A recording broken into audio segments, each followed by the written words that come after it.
some thoughts with you about remembering and bereavement, and how we can deal with some of this process in creative healing and well-being ways to look after ourselves and our family during a really difficult time, especially at the moment. Losing a loved one is all a part of life for all of us at some time or another. And at those times we need to be extra kind to ourselves to help us on our grieving journey, a journey which we all take.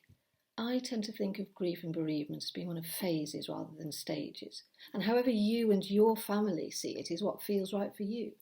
One of the ways that is meaningful for me is seeing it as a three-phase one. The loss event, the transition as you get used to the change that has happened, and the continuation as you deal with the loss, work through the sadness and come to live your life with that sadness, but getting on and living well, whilst keeping the memories of your loved one as both a shared and individual experience within your family. The process is made up of common experiences, emotions and thoughts, but every individual and every family goes through that process in their own way. There is no wrong way. The important thing is that you take it at your own pace and do what helps you to cope, to deal with your loss and to start to heal in a way that is best for you. So before we start to look at some creative ways to deal with remembering bereavement, let's just start with a really, really gentle warm-up for our minds and bodies, because this is great for our well-being and especially when we're having to deal with tough times. Breathing is great. Seems very obvious, doesn't it? But it's true. Most of the time we don't think about our breathing. It's just something that we do naturally and unconsciously. But sometimes it can be really helpful to just take your attention to your breathing, to concentrate and focus on your breath. You don't need to do anything different. You don't need to force anything. Just need to breathe naturally and just become aware of your breathing and take your attention there. You can literally do this anywhere if you need to take that moment. And if it feels safe to close your eyes, just breathe and concentrate, then you can also do that, but you don't need to. So just for a few seconds, you just take your concentration and breathe in and out. In and out. In and out. And I often just do it for 6 seconds maybe, but you can do it as long as you want.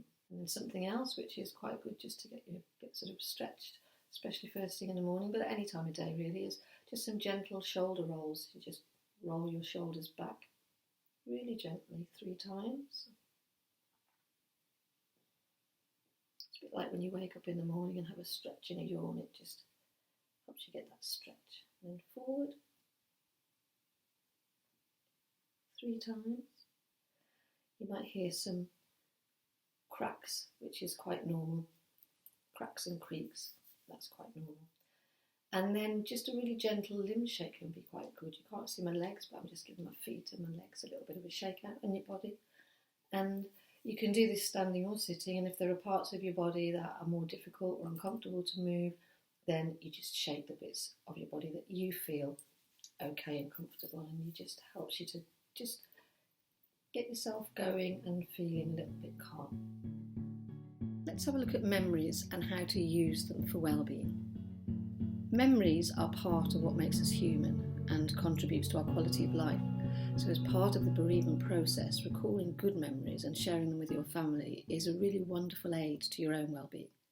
Why not share good memories about your loved one with the family? Spend some time in a morning or an afternoon or an evening to all come together just for this. Make it a special occasion. Everyone can create their own particular memory and bring it to the occasion. Draw or paint a picture, use a photo to write or talk around, write a poem or a story or a memory, and share them all in a family memories session. Have more than one. Perhaps have a different theme each time. So one time it might be happy, funny memories of your loved one, or a hero's memory of something that the person did. For example, I still remember now my memory of my grandpa, who was my hero, and a heroic act that he did.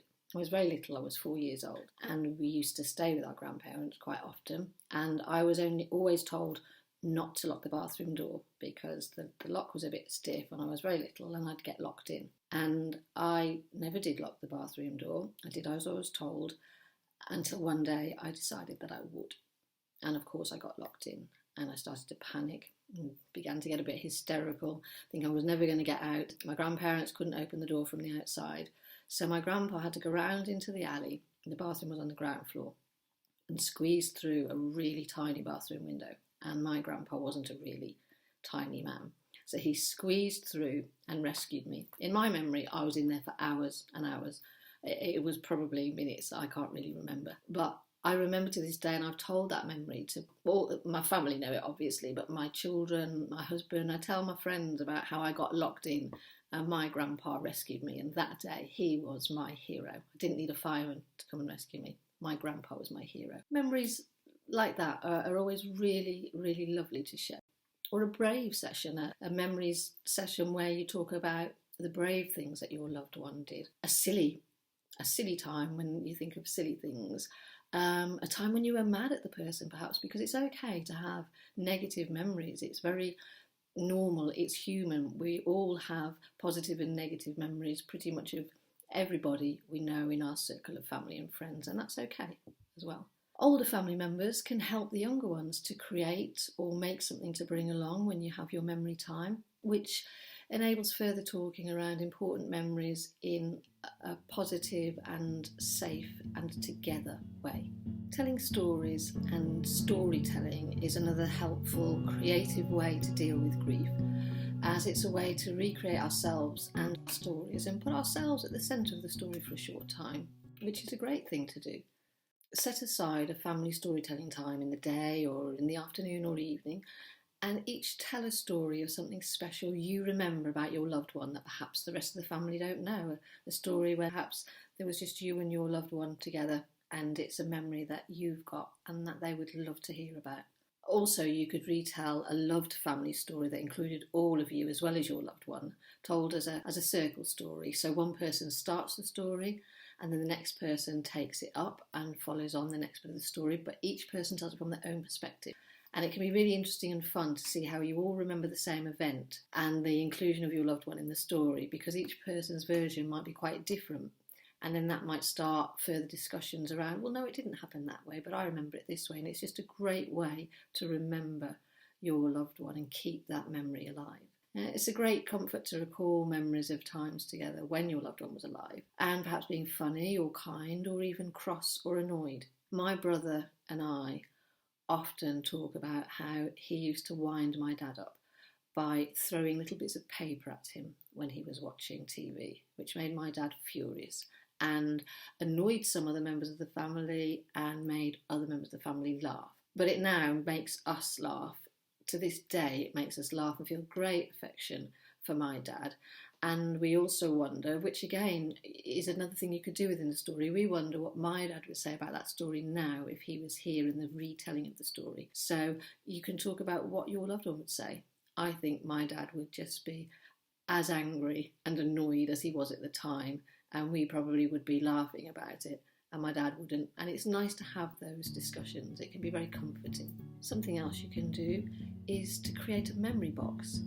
And that memory box can have anything in that is meaningful and comforting and helpful for you to have. So you could have photographs, letters, pictures from past and present, any trinkets. You can write your own memories, poems, important dates. You can have a memory box each for each member of the family, and or a family memory box. So I've got different boxes of different sizes with different memories from different events in my life, all different sizes. Somebody gave me this box as a gift, and it was a shoe box which they actually then covered and decorated, and I keep lots of letters, old letters and different memories in that box. So that's a shoe box size. I've got a huge box here that might not even fit on the screen. My husband gave me one Christmas. I think it was an old trainer's box, and he covered it with Christmas paper and gave me some Christmas presents in it. So I now keep some bits of art materials in, an old script that was particularly special to me as an actor, some diaries. So that's useful for bigger things. Here's another gift box that I was given. This is a wooden box, and that's quite nice to keep trinkets and things in, memories of your loved ones. But it doesn't have to be even a box that's decorated, or which, although it's nice to decorate a box, or a wooden box, it could be anything. This is a box that, again, a friend gave to me with a herb growing kit in, and I've used the ingredients, so now I've got a box there that I can put other memories in. And it can be as tiny as this box here, which printer ink box. And I've got a few different boxes this size, which are just boxes that have had household items in and would be thrown away, but I probably will decorate this. I might cover it, and if it's a plain box, maybe just use felt pens to colour it in, or cover it with pretty paper, and then it becomes something special. And you can put anything in your box. You can put photographs. If it's a very tiny box, then you can put in little photographs, little mottos. I've got a little motto here that is meaningful to me. If you've got things like pebbles or things that you collected perhaps on a nature walk, or when you were in the garden, or on holiday with a loved one, it might be something nice. Any kind of little trinkets, like badges or brooches, jewellery. They're all lovely memories to put into a box, and you can actually create your own as well by writing things down. I've got 2 memories here that I've written for my grandma.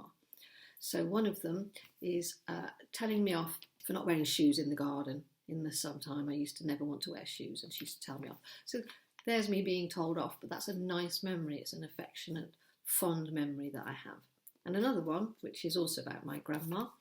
The summer when I was 6 and you taught me to swim in the sea. That's a very clear memory for me, and one that is always nice if I've written it down and I read it and it's like, oh yeah, I remember that. I've directed that to my grandma. It's a direct little memory. I remember when I was 6 years old and you taught me to swim in the sea. So that's another really nice way where you've got little messages which are to your loved one. You can then create photo albums as well. The album can go into your memory box, but if you've got particularly favourite photos, then that can be nice to sort of go through old photos from way back up until the present and create an album. You can look at them at any time then. You can take out every memory if you want to do that.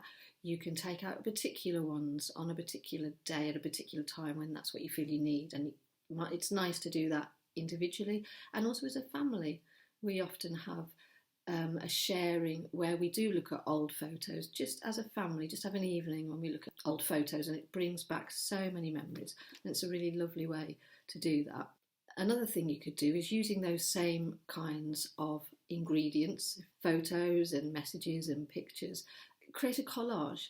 Obviously some things won't be suitable to put on a collage, pebbles and things, although you try it, you might be able to actually stick them on and go play around. That's the fun of it with that, is to have fun, allow yourself to have fun, enjoy the creating of it, enjoy the creation. It's something that doesn't have to be an end product, it can be ongoing. So with a mix of the other, create a collage and put it somewhere you can see and look at it whenever you want to, or if you don't want it on show all the time, just somewhere where you can easily get at it as a family or different members of the family, and add things to it if you think your loved one would be proud or would enjoy certain things. School certificates, achievements of the family, birthdays, births, special birthdays, landmark birthdays, special events, so that both your memory box and collage can be ongoing and you can keep creating with it, and then that brings back other memories as well as adding memories and keeps your loved one in the family, in your memory. And it's a really healing and creative and comforting way of dealing with your loss. Let's talk about anxiety and dealing with anxiety. Anxiety is normal at a time like this when you're experiencing a loss, and especially in the current situation that we're in. And our minds and bodies can be affected in all sorts of ways by loss, but we can do things to help with it. Remember breathing earlier on in this video? Well, this is a really useful exercise, not much different to what we went through at the beginning, called the 5-7 breathing exercise. And all you do is breathe in to the count of 5. You don't need a watch or clock or anything, you just count in your head. Pause for 1 and breathe out for 7. And you can do that for as long as you need to until you feel your anxiety being reduced. And it works quite quickly generally, but that's something that you can try for anxiety, and something that you can suggest to family members as well if you have a family member who's experienced anxiety. And at times when we are very anxious, we don't always have the capacity to think, oh, I'll do this to stop myself feeling anxious. So if you can see or you feel that another family member is anxious, then you can also make suggestions such as the breathing exercise and suggest that perhaps they try it. And tell your loved ones if you are feeling anxious, and they'll often have their own suggestion about what helps calm them and may help you, and may feel relieved that they aren't experiencing it alone. It's always good to know that others understand how you're feeling. Often, particularly when we have unpleasant or negative feelings and thoughts, we can often feel alone and feel like nobody else feels like this, and it can make us feel quite isolated. It's nice to know that it's normal, what we're feeling is normal, and that everybody generally at some point will experience those kind of feelings. Listening to music can help with anxiety. Anything that you enjoy, maybe as a family, if you all enjoy something, a particular kind of type of music as a family, or what you could do is each choose something you like and listen together. So it may mean lots of different tastes, and a mix of music. So you might have soothing music, loud, energetic music, or anything else. Each family member can decide what works for them, and that same music might not work for another family member. Sit or take a walk in the garden if you have one, or any outside area where you can do that, or take your daily exercise with a family member or members, and make a point of just concentrating, focusing on being outside in the fresh air, on being in the moment, on taking work, listening to bird song, looking at the surroundings. Especially if you have little ones, younger members of the family, make a game of counting. Count how many trees you can see, how many lampposts, how many houses you pass. Anything that you can count. They're all good distractions, and you could even make a fun competition, which especially very young children love the idea of a little bit of fun competition. Who can count the most colours on a walk? Green leaves, brown branches, maybe a red door. Have the competition and tot it up at the end, and it's a welcome distraction really, where you're thinking about something that's not too deep or heavy, and you're being in the moment. Perhaps remember together the things that your loved one enjoyed. Maybe they preferred windy days to hot days. Maybe they loved the sun. Maybe they liked the snow. Perhaps they preferred certain areas to walk in than others. Maybe they hated walking and they hated exercise. That would be a fun memory, that you're out walking and thinking, yeah, my loved one, whatever loved member of the family it is, wouldn't be enjoying this at all. In fact, they might not have even come out of the house with us. Those are just all part of the healing process. Recount memories on your walk, things that are related to the walk or not, but just memories, and again stories. Stories are so important, and being out in the fresh air and walking, getting some exercise and talking about memories is a really, really very healing thing to do. As a writer, I find it really healing and comforting and therapeutic to write down my thoughts and feelings, to express myself, to journal events and how I'm feeling and reacting to those events. So keeping a journal of how you're doing is a really healthy, healing thing to do. It's not for everybody, but sometimes it's a good idea to try something out that we haven't thought of before, or perhaps have thought is not for us, and then at least we can then decide, no, it's not for us, or we might decide that actually we would really like to engage with this. It might be helpful and beneficial. So keeping a journal can really help clarify thoughts and feelings and memories and emotions. It doesn't have to be a journal with writing in, or just with factual writing in. It can include poems, stories, pictures, drawing, any kind of art, making things, collecting things. I've got different books and notebooks and journals that I write in all the time for different purposes, but I'm keeping a journal at the moment about the current pandemic and the situation and the things that I'm thinking about, the things I'm doing, the things I'm experiencing. I've got a letter in there that arrived from my mother, so I've kept that. I have all sorts of bits and pieces. I've got poems in here that I've written.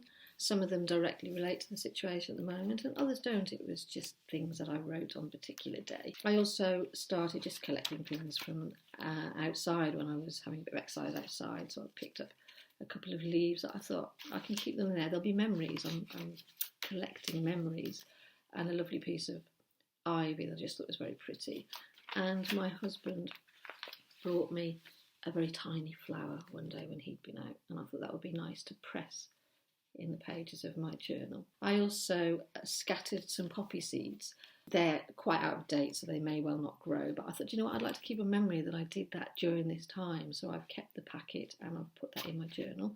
I've also got a chocolate wrapper of a bar of chocolate that I was given for my birthday, and it's a bit of an unusual wrapper, and I just thought I'm going to put that in here, and that will be a memory. And at some point I'll start to glue things in, make sure that they stay in the journal in the right places and don't fall out, because I've actually put them in particular days as well where I either pick the leaf up or sow the poppy seeds, and it just adds to that memory for me. It's just like the memory box and like the collage, it's a good way of physicalising, in a sense, the thoughts and feelings going on for you at the moment, and can really help ground you. As well, what you can do as a family, you could keep a family journal, or you can also talk while you're doing things. So if you make things, if you're into arts and crafts, you could be making things as a family around the table, sitting on the floor, just sitting together.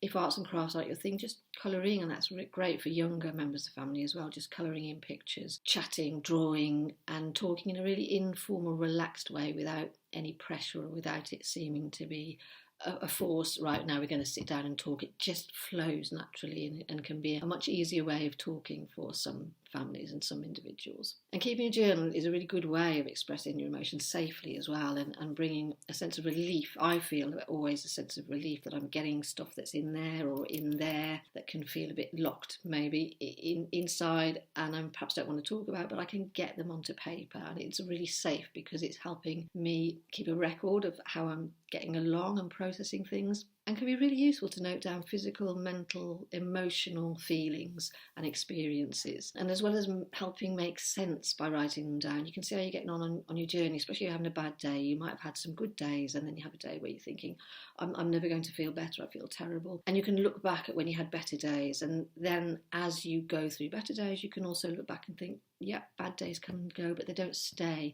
And it can just be a very useful tool in order to help you keep your well-being in mind, and not to become too caught up in the down days and think that they're not going to get better. And you're safe to express yourself. So whether that is good days or bad days, perhaps you've had a day where you've laughed a lot, and you can express that in your journal. A day when you've cried a lot, you can express it, knowing you're not going to be judged. No one has to see it apart from you, but at the same time, if it helps to share with a close friend or family member, then you can do that as well, and you can decide exactly what you do share and what you choose to keep private, and you're in control of that. And you can ask yourself questions in your journal if that helps, like, what do I feel or hear? What am I feeling or hearing at this moment? What do I sense right now? How do I describe the emotion I'm feeling? And it only has to make sense to you, so you can describe it in a way that makes sense to you, and that's all that matters. And it can help you revisit memories of your loved one, and also write about your own experiences in a perfectly safe way. You're in charge, so you can stop at any time and start again at any time, or just leave it right there, park it right where you've left it, return to that whenever you like. Maybe older family members could help younger ones create their own journal, writing down verbal memories that for younger children. So younger children perhaps talking about their own memories while an older family member writes those down and keeps them safe for them in a journal, or helping them create a scrapbook with memories, which they can add to with pictures, photographs, scraps, newspaper cuttings. Maybe that's a bit old hat now, that's what I did when I was a child. But anything really, things from magazines, memories, like with my leaves and flowers in a book, leaves and flowers, that kind of thing, and the writing of their own verbatim memory written down by a family member, which they can read at a later date, and at some point can include their own writing. And again, it's an ongoing, growing process. When you finish one journal, you can start another one, or you can keep that journal as its own journal, and that's what you have as your memory. You can really write about anything that you want in your journal, anything at all, or you could make it into a letter for a loved one and tell them about what you're up to now, what you're looking forward to, things that you're enjoying, things that you're worrying about, changes in you, how you see your future, things you're proud of, things you might feel you need a bit of help with. You can ask them questions, asking, I wonder what you would do in this situation, or tell them some of the things you miss about them and that bring back fond memories. The smell of extra strong mints always reminds me of my grandmother. She always had a bag of them in her handbag, and it always reminds me of that. The smell of cigar smoke reminds me of my father at Christmas when he might have a cigar, and it's odd. Scent of smell is a very, very strong memory. Imperial leather soap reminds me of a grandparent, and it's nice to just let those wash over you and embrace them. And you can mention all those in a letter. You can mention them in your letter. And there is no wrong way to write a letter. It can be very therapeutic to write to a loved one. And obviously, since you're not going to be sending it, you may wonder what to do with it afterwards, but you can do whatever you want with it. You can keep it. If you've typed it on your computer, you can keep it somewhere safe on your computer. You can keep it in your memory box, keep it in a safe place. I sometimes keep a treasured letter inside a book on my bookshelf, and forget it's there sometimes, and when I'm rereading the book I come across the letter, and that's a nice surprise to come across it. So you could write a family letter, so all contribute as a family, or write individual letters. Don't write the letter now, maybe never write a letter, but you can do it any time that you want to, and that's a beautiful thing about writing. You can stop and start, you don't have to do it, but you can change your mind at any time and do that as well. There's no perfect or right or wrong way to cope with the loss of a loved one. And we all have our own way of getting through challenging times such as these. It's important to remember that time does help to heal, so it's important to allow yourself that time to do things you enjoy together as a family, whether it's playing, arts and crafts, singing, telling stories, walking, baking, watching TV together. It doesn't matter what it is if it's something that you enjoy as a family. If you don't feel you can enjoy them right now, if you can try and do just 5 minutes a day or every other day, or less, 3 minutes, a minute, of something you usually enjoy, it will help, and gradually that time will lengthen and you will feel the benefits, and this will help you deal with your sad memories. Certain times of year, such as birthdays, holidays and so on, can often be particularly challenging, so it's important to be extra kind to yourselves at those times. Choose things you really enjoy and do them in honour of your loved one to make them extra special. Rituals and celebrations, events, landmark days, times of the year are really important parts of being human, so make them special as a family. However you feel at any point is okay.